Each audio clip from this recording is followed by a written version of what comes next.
सर्दी की शिद्दत में इजाफे के साथ ही फोर्ट अब्बास के शहरियों ने लंडे बाजारों का रुख कर लिया। शहरियों ने लंडा बाजारों से गर्म कपड़े, जर्सी, बूट, जैकेट की खरीदारी शुरू कर दी।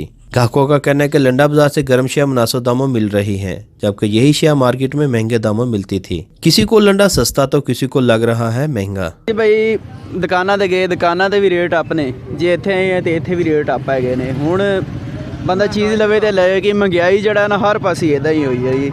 जे अरे एक दुकान तो चीज़ लैन जाओ उत्थे भी उन्ने दी मिलती पई है, जे इत्थे लैना हो इत्थे भी इन्ने दी मिलती पई हैगी। हुण बंदा जावे तो जावे कित्थे। मार्केटों में गर्म कपड़ों को तो हाथ भी नहीं लगाया जा सकता, तो आम आदमी कहां से खरीदारी करेगा। दुकानदारों का कहना है कि महंगाई ज़्यादा होने की वजह से शहरी आते तो ज़रूर हैं, मगर रेट का सुनकर चले जाते हैं। ये माल जो है हम बहुत पीछे से बहुत महंगा लेकर आती है, लेकिन इधर जब बेचते हैं तो सस्ता रेट पर ग्राहक मांगते हैं।